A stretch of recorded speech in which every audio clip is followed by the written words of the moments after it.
étude ce matin sur Christ et la croix. Et nous allons regarder ensemble la relation qu'il y a entre la croix et l'Église et la relation qu'il y a entre la croix et le Saint-Esprit. Et donc, nous ouvrons nos Bibles dans le livre de la Genèse au chapitre 2. Genèse au chapitre 2, le verset 21 jusqu'au verset 24. Verset 21 jusqu'au verset 24. Amen. Amen. Alors l'Éternel Dieu fit tomber au profond sommeil sur l'homme qui s'endormit. Il prit une de ses côtes et referma la chair à sa place. L'Éternel Dieu forma une femme à partir de la côte qu'il y avait prise à l'homme et l'amena vers l'homme. L'homme dit, voici cette fois celle qui est faite de même os et de la même chair que moi. On l'appellera femme parce qu'elle a été tirée de l'homme. C'est pourquoi l'homme quittera son père et sa mère et s'attachera à sa femme, et ils ne feront qu'un. Amen. Amen. La Bible nous apprend, ou nous réapprend ce matin, que Yahweh a entrepris une action qui consistait à plonger le premier homme, Adam, dans un sommeil profond. Et le Seigneur avait effectivement anesthésié son corps, il l'avait soumis à une anesthésie générale. Adam n'en était plus conscient, il n'était plus conscient de son corps. Et il a subi donc cette opération dans laquelle, le Seigneur a retiré une côte à sa place. Et à partir de cette côte, le Seigneur a construit et a constitué une femme. Et la Bible dit que le Seigneur a ensuite dirigé la femme vers l'homme. Et l'exclamation de l'homme est bien connue. Celle-ci, pour le coup, est l'os de mes os et la chair de ma chair. À partir de ce passage, nous voyons l'action du Seigneur à retirer un élément du corps d'Adam. Et à partir de cet élément, le Seigneur a construit, le Seigneur a constitué Ève. Donc Ève est une partie d'Adam. Ève c'est Adam en réalité. Tout ce que Ève avait en elle, elle le devait à Adam. La constitution naturelle de Ève n'avait rien en dehors de ce qu'il y avait en Adam. Tout ce qu'il y avait en Ève venait d'Adam. La vie que Ève jouissait, elle le devait à Adam. Et c'est ce qui justifie d'ailleurs l'exclamation qui est faite. Celle-ci, pour le coup, est l'os de mes os et la chair de ma chair. Étant donné que Ève est une partie d'Adam, Ève pouvait être joint à Adam et être une seule chair. Si Ève avait des éléments en elle qui n'étaient pas d'Adam, il n'aurait pas été possible que Ève devienne une seule chair avec Adam. Ève ne devient une seule chair avec Adam dans la mesure où Ève a été prise, a été retirée d'Adam. C'est un principe important et c'est pour cette raison que aussi dans certains foyers chrétiens, les choses ne fonctionnent pas parce que l'autre partie n'est pas forcément la partie qui correspond, à la partie principale.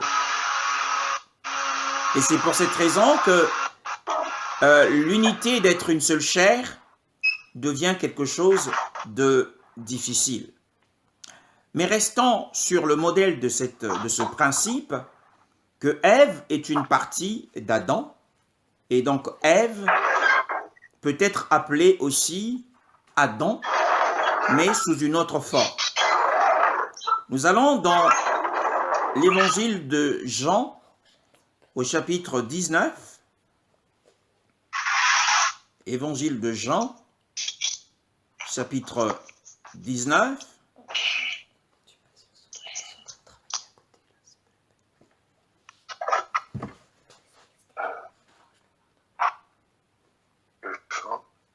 Chapitre 19, l'évangile de Jean. 19. Au chapitre 19. Eh bien, le verset 34 à 37. 34. Ok. Mais un des soldats lui perça le côté avec une lance, et immédiatement il sortit du sang et de l'eau. Et celui qui l'a vu en a rendu témoignage. Et son témoignage est véritable. Et lui, il sait qu'il dit vrai, afin que vous croyiez. Car ces choses sont arrivées afin que l'écriture fût accomplie. Aucun de ces os ne sera brisé. Amen. Et encore, Amen. Amen. Aucun de ces os ne sera brisé. Et notre Seigneur a donc subi un piercing pendant que son corps était dans la mort. Le sommeil d'Adam caractérise la mort. Comme nous l'avons vu, le Seigneur l'a plongé dans un profond sommeil. Et nous avons ici le dernier Adam, qui est Yahushua, et qui était déjà mort, au point que les soldats ne jugèrent pas utile de lui briser les jambes. Alors l'un des soldats prit une lance et perça le côté. Et la Bible dit qu'il sortit du sang et de l'eau. L'eau ici, dans ce passage de la parole de Dieu, caractérise la vie du Seigneur. L'écoulement de l'eau ici, c'est la vie du Seigneur. Et à partir de la vie du Seigneur, le Seigneur a aussi opéré quelque chose. Il a opéré quelque chose. De la même manière que Yahweh, Elohim, après avoir endormi Adam, a retiré une côte et a constitué Ève, de la même manière, le Seigneur, après que le soldat l'ait percé le côté, il y a eu un débordement du sang et de l'eau. Matthieu chapitre 16. Matthieu chapitre 16, le verset 16. Matthieu chapitre 16, le verset 16. Que nous dit la parole. Simon Pétros répondit et dit, tu es le Machia, le fils de l'Élohim vivant. 17. Et Yeshua lui répondit et dit, tu es béni, Simon, fils de Yona, car ce ne sont pas la chair et le sang qui t'ont révélé cela, mais mon Père qui est dans les cieux. Verset 18. Et moi, je te dis que tu es Pétros, et que sur ce rocher, je bâtirai mon assemblée, et les portes de l'Hadès ne prévaudront pas contre elle. Amen. Amen. Pierre, après avoir reçu la révélation du Père, dit, tu es le Mashiach, c'est-à-dire le Christ, le Fils d'Élohim vivant. Et le Seigneur répond en le bénissant d'une part, et de l'autre, en rajoutant une autre révélation de ce qu'il ne savait pas. À la première révélation donnée par l'apôtre Pierre, eh bien le Seigneur ajoute une autre révélation. Il dit, et moi je te dis que tu es Pétros, et que sur ce rocher, le rocher ici, ce n'est autre que la révélation que Pierre avait reçue, qui est le Mashiach, le Fils d'Élohim vivant, dit-il, je bâtirai mon église, je bâtirai mon assemblée. C'est la première fois que le Seigneur fait mention de l'église dans les Écritures. Et nous voyons que le Seigneur dit que l'église sera construite, l'église sera bâtie sur le Mashiach, sur le Fils d'Élohim vivant.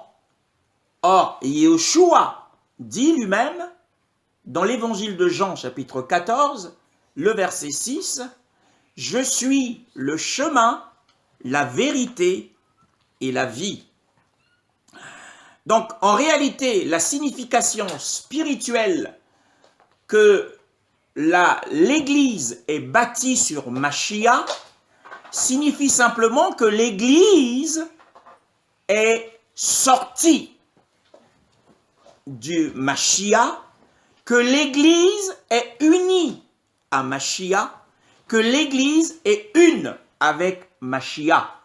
Nous avons vu tout à l'heure dans le passage que nous avons lu qu'un des soldats prit une lance et le perça le côté. Et immédiatement, il en sortit du sang et de l'eau. Le débordement de l'eau, c'est la constitution de l'Église. L'Église est le débordement de la vie de Christ. L'eau représente la vie et cette eau venait de Christ qui avait traversé la mort. Alléluia. Ce Christ avait traversé la mort et à travers l'œuvre de la croix, eh bien, il y a eu un écoulement de l'eau. C'est-à-dire que l'Église venait d'être constituée. Mais cette constitution ne venait uniquement que de Yahushua. Nous avons dit que Ève était une partie d'Adam et que tout ce qui était dans Ève appartenait à Adam. Alléluia. Donc, en réalité, quand Yahushua dit « Je bâtirai sur ce rocher », c'est-à-dire sur la révélation du Mashiach, du Fils d'Élohim vivant, « Je bâtirai mon église », il voulait simplement dire, sur le plan spirituel, que de lui sortira l'église et que l'église, en réalité, est une partie du Christ, comme Ève était une partie d'Adam. Alléluia. Et que dans l'Église, rien de ce qui est dans l'Église doit être en dehors de Christ. Nous allons essayer progressivement de comprendre ce passage. L'Église est née à partir de l'œuvre de la croix. Donc, il y a une relation entre la croix et la vie de résurrection sur laquelle l'Église est constituée. Elle est bâtie. L'Église est bâtie sur la vie de Christ, la vie du Christ ressuscité. Mais quand on parle de la vie de résurrection, on parle de Christ lui-même. Parce que Christ, dit-il, je suis la vie. Alléluia. Je suis la vie et je suis la résurrection. Donc l'Église dans son ensemble, c'est Christ lui-même. L'Église, c'est Christ lui-même. Comme Ève était une partie d'Adam. Si Ève avait, je le redis, si Ève avait des éléments en elle qui n'appartenaient pas à Adam, eh bien, le fait d'être une seule chair n'aurait pas été possible. La possibilité d'être une seule chair signifie simplement que l'autre partie appartient à la partie principale, la partie dominante. Et que la partie tierce, lorsqu'elle est réintégrée dans la partie principale, on a une seule personne. Alléluia. C'est-à-dire qu'on reprend la côte par laquelle on a constitué Ève et qu'on la réintègre en Adam, on a Adam complet. On a un Adam complet. Mais si Ève avait des éléments en elle qui n'appartenaient pas à Adam et qu'on avait réintégré ces éléments en Adam, on aurait eu un Adam extraordinaire. C'est-à-dire que plus que complet. Il y aurait eu des éléments qui n'existaient pas à la base dans Adam, qui vont s'y retrouver. Donc il y aurait eu des corps étrangers en Adam. Donc c'est pour ça que nous disons que lorsque il y a eu l'écoulement de l'eau, cette eau venait uniquement de Yeshua. Et cette eau qui représente la vie est Yeshua lui-même. Amen. Amen. On va évoluer dans la révélation. Éphésiens au chapitre 2. Éphésiens au chapitre 2. Éphésiens au chapitre 2. Frère Dive.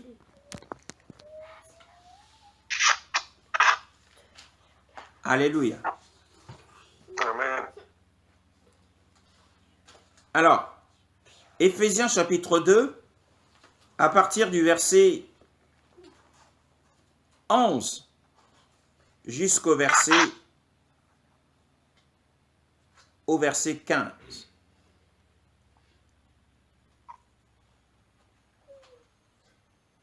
Éphésiens chapitre 2, verset 10 jusqu'au verset 15. Frère Lionel. C'est pourquoi souvenez-vous que vous, autrefois, les nations dans la chair, appelées incirconcision, par ce qui est appelé la circoncision, faite dans la chair par la main de l'homme. Vous étiez en ce temps-là sans Mashiach, privés de citoyenneté en Israël et étrangers aux alliances de la promesse, n'ayant pas d'espérance et sans Elohim dans le monde. Mais maintenant, par Mashiach et Yeshua, vous qui étiez autrefois éloignés, vous avez été rapprochés par le sang du Mashiach. Car lui-même est notre paix, lui qui des deux n'en a fait qu'un en détruisant la clôture, le mur de séparation, ayant aboli dans sa chair l'inimitié, la Torah, les commandements avec ses dogmes, afin que des deux, il créa en lui-même un seul homme nouveau en faisant la paix. En faisant... Et qu'il réconcilia, oui, vas-y. En faisant la paix. Et qu'il réconcilia les uns et les autres en un seul corps avec Elohim par le moyen de la croix, ayant détruit par elle l'inimité. Amen. Le verset 11 nous dit que, dit Paul, dit-il en conséquence, que autrefois, à l'époque, il s'adresse aux disciples d'Éphèse, il dit que nous étions les nations dans la chair de l'ancienne création. Et qu'à partir de cette position dans laquelle nous étions, eh bien, il y avait donc une distinction, il y avait une séparation entre nous et la nation juive. Nous étions son Christ et nous étions son Dieu dans le monde, dit-il. Mais que par le moyen de la croix, dit-il, il dit quelque chose d'important. Une création, parle-t-il au verset 15.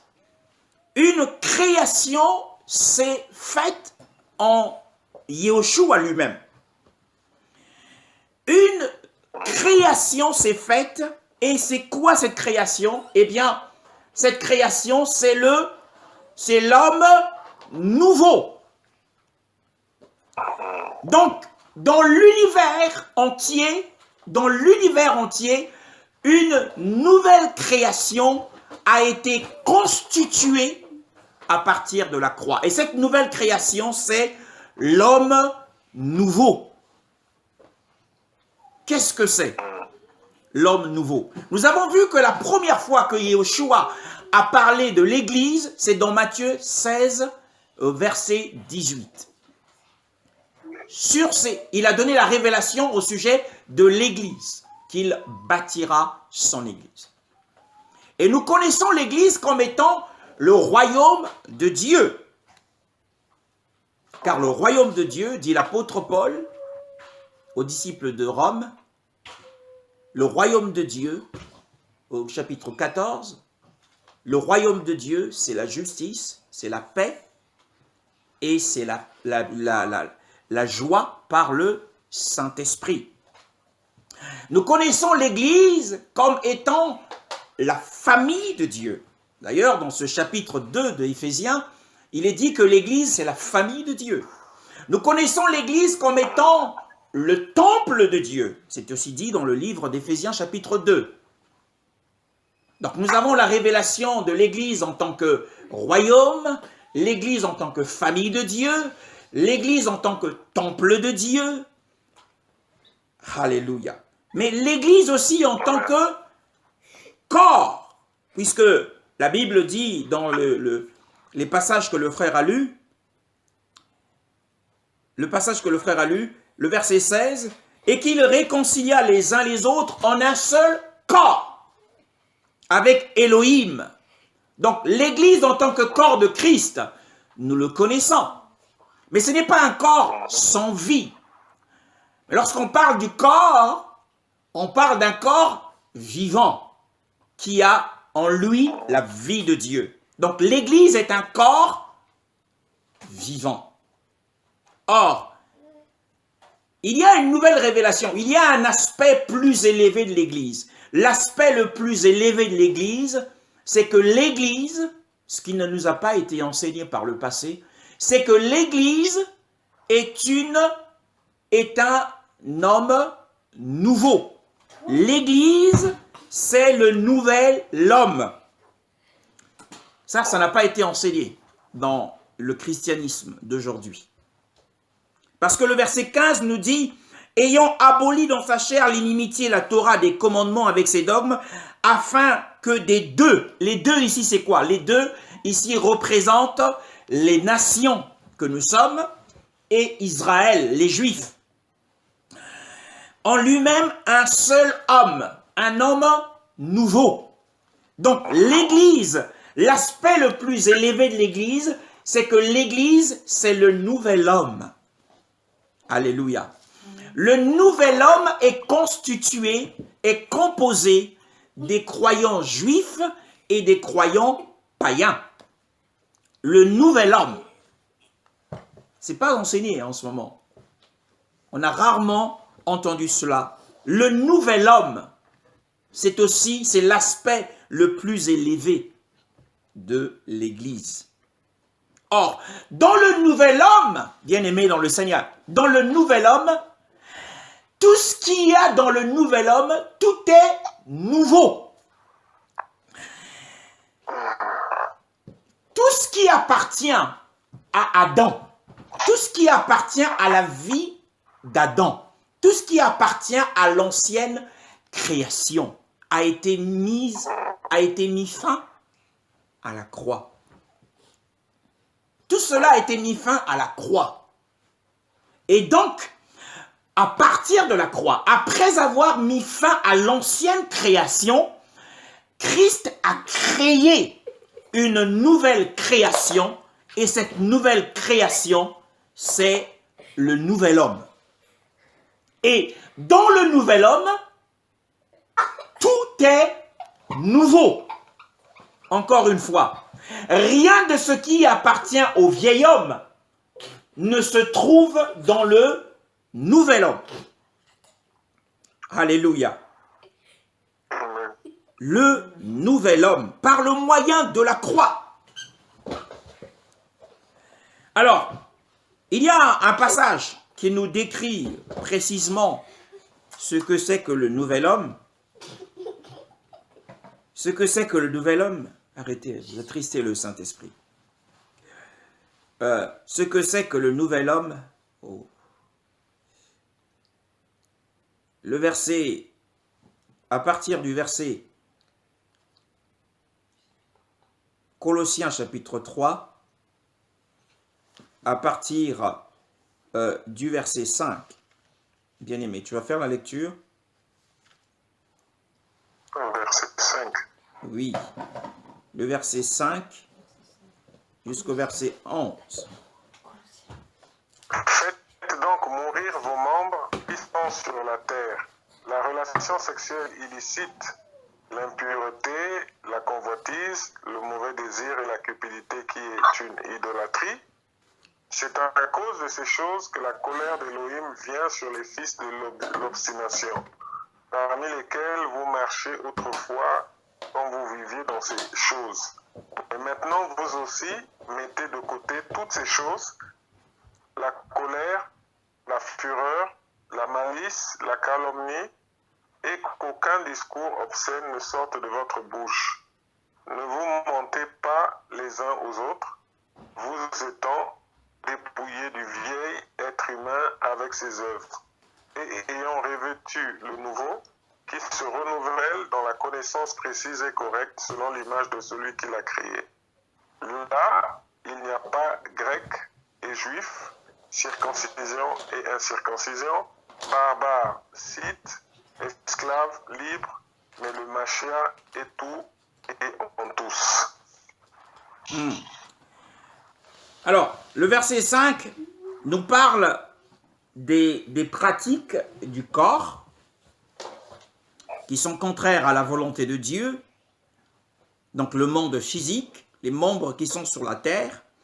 Et le verset 8 nous parle des activités de l'âme, en fait. La colère, la fureur, la malice, la calomnie, et qu'aucun discours obscène ne sorte de votre bouche. Ça, c'est du domaine de l'âme. Donc, une âme déchue. Le verset 8 nous parle d'une âme déchue. Le verset 5 nous parle d'un corps asservi par le péché. Et donc, l'apôtre dit, le verset 9, de nous dépouiller du vieil homme avec ses pratiques et de nous revêtir du nouvel homme, le nouvel homme dont nous sommes en train de parler, comme d'une robe. Et ici, il est dit que ce nouvel homme se renouvelle, alors que dans Éphésiens 2, il est dit qu'il a créé un homme nouveau, mais là, on nous parle du renouvellement du nouvel homme. Et nous verrons cela dans la connaissance précise et correcte selon l'image de celui qui l'a créé. L'image de celui qui l'a créé n'est autre que, l'image de Dieu n'est autre que Christ. Et pourquoi? Eh bien, parce que, pourquoi on parle de renouvellement ici? Eh bien, c'est parce que déjà les Colossiens, à l'époque, ils étaient induits en erreur à cause des philosophies auxquelles ils étaient passionnés. Et donc, c'était de la mauvaise connaissance. Et ils avaient besoin que leur intelligence ici soit renouvelée pour qu'il accède continuellement, jour après jour, à la véritable connaissance de la personne de Christ. Et une fois que leur intelligence aura été affectée par une connaissance véritable et correcte de Yeshua, eh bien, leur intelligence va affecter toute la partie émotionnelle en eux. Donc, si nous voulons que notre partie émotionnelle, comme il le dit dans le verset 8 ici, la colère, la fureur, la malice et les calomnies soient affectées par Dieu, nous avons besoin d'être renouvelés dans la connaissance de la parole. Alléluia. Et il dit d'être renouvelé à l'image, puisque nous avons un modèle, c'est Christ. Et le verset 11 nous dit, dans cet homme nouveau, il ne dit pas, voilà ce que l'apôtre Paul ne dit pas aux Colossiens, il ne leur dit pas que il y a une absence de distinction entre les Grecs et les Juifs. Entre les Grecs représentent les nations, les Juifs c'est Israël, la circoncision et l'incirconcision, les barbares ce sont les étrangers, les Scythes ce sont les Russes, les esclaves et les hommes libres, mais le Mashiach est tout et en tous. Qu'est-ce que cela signifie?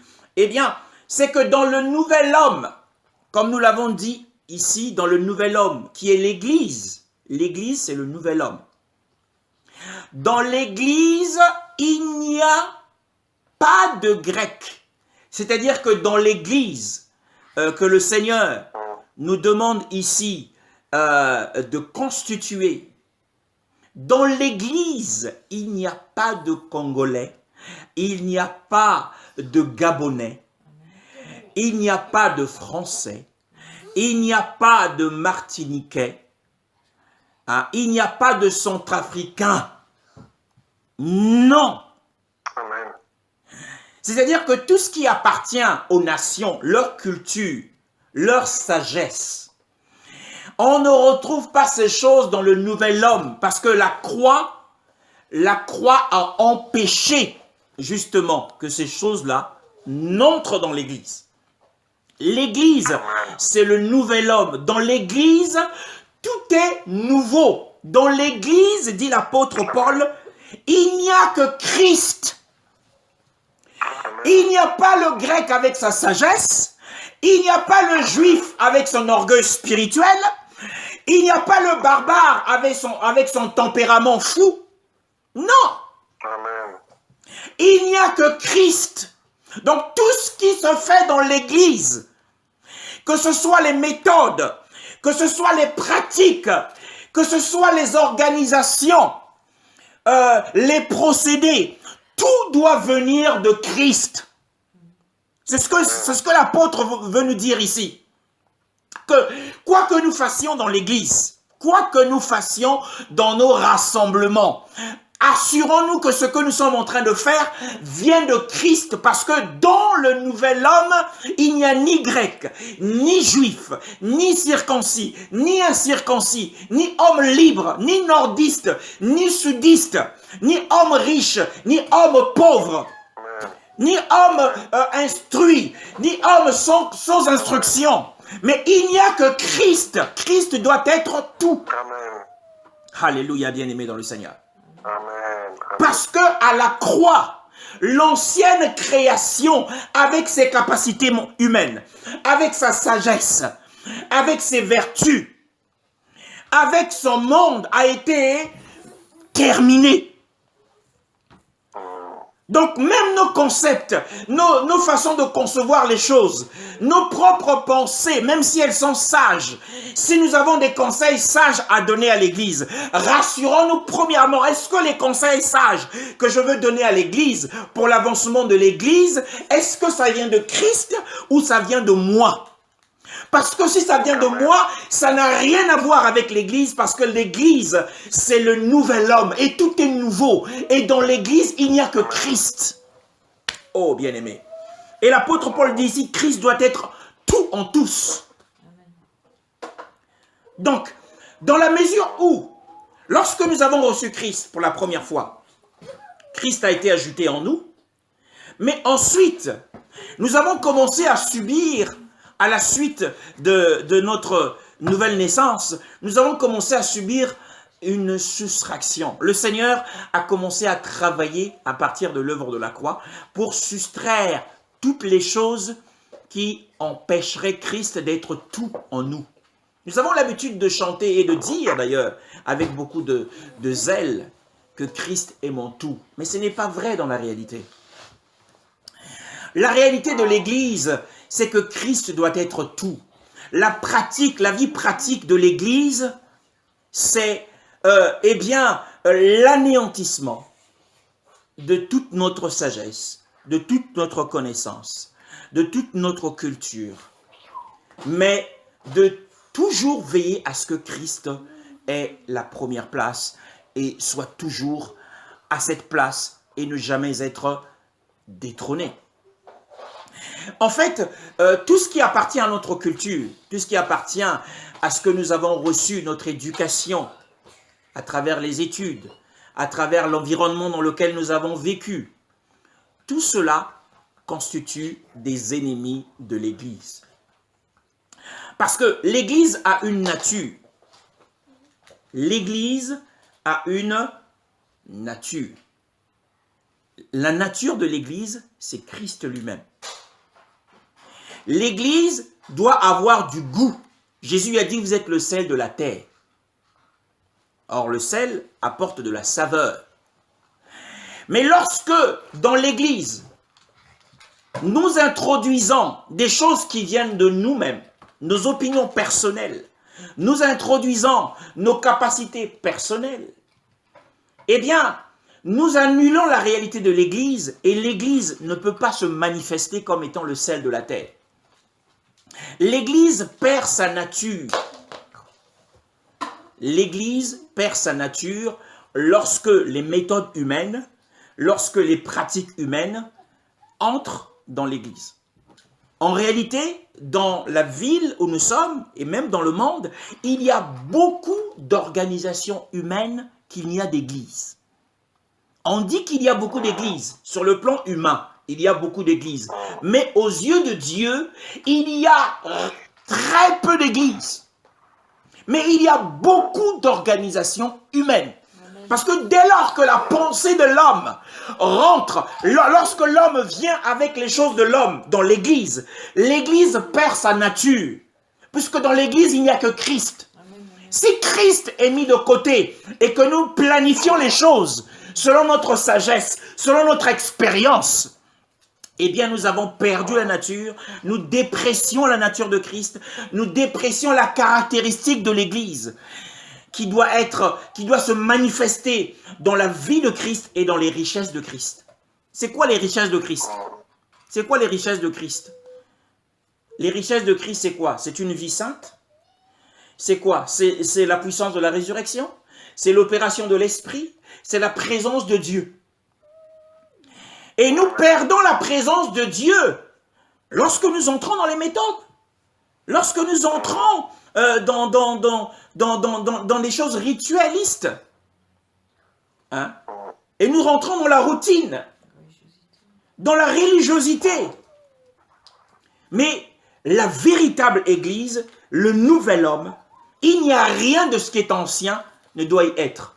Parce que la porte d'entrée, bien-aimé dans le Seigneur, la porte d'entrée dans l'Église, c'est la croix. Tout ce qui doit rentrer dans l'Église doit passer par la croix. Donc, ma sagesse doit passer par la croix pour être tuée. Mes capacités personnelles doivent passer par la croix pour être tuées. Mes opinions personnelles doivent passer par la croix pour être tuées. Afin que Christ soit tout. Mais si j'introduis dans l'Église et j'outrepasse la croix et j'introduis les choses de l'homme, encore une fois, j'annule la réalité de l'Église et nous ne pouvons, et c'est pour cette raison que nous ne vivons pas beaucoup de choses venant de Dieu, parce qu'il y a beaucoup de choses de l'homme en nous qui agissent encore, beaucoup de choses. Il y a des choses qui agissent, qui viennent de l'homme. Et ça, le Seigneur n'en veut pas. N'en veut pas. Quand tu prêches, eh bien, assure-toi que ta prédication vient de Christ et non pas de ta propre sagesse. et non pas de tes propres recherches, de tes propres connaissances. Oui, lorsque tu adores, assure-toi que le chant que tu chantes, c'est l'Esprit qui t'a mis à cœur. Il y a un témoignage important. Il y a 3 frères qui cohabitaient dans un pays en Afrique. Ils cohabitaient ensemble et ils avaient coutume de passer des cultes ensemble et de chanter le Seigneur et de voir la gloire de Dieu se manifester. Un jour, un pasteur qu'ils connaissaient leur a rendu visite et ce pasteur était un excellent chanteur. Et ce soir-là, ils ont fait honneur au pasteur. Ils lui ont dit, bon, bah, c'est toi qui nous conduiras dans les champs. Ils étaient heureux d'avoir été honorés par la présence de ce pasteur. Ils ont chanté, ils ont bien chanté, il avait une belle voix, il avait de l'expérience. Il les a conduits dans le culte, dans la réunion. Et la nuit, quand l'un d'eux s'est endormi, il a fait un songe. Et dans ce songe, il a rencontré un ange. Et l'ange lui dit, mais pourquoi n'avez-vous pas tenu la réunion hier soir? Et il répond à l'ange, il dit, si, nous avons tenu la réunion. Nous avons chanté à tue-tête pour Dieu. L'ange dit, vous n'avez pas tenu de réunion, comme vous l'aviez l'habitude de le faire. Ah bon? Il dit, parce que vous avez donné la direction de ce culte à quelqu'un qui avait des compétences. Mais parce que cette personne qui avait des compétences avait chanté, Dieu pour Dieu, il n'y avait pas eu culte, il n'y avait pas eu de louange.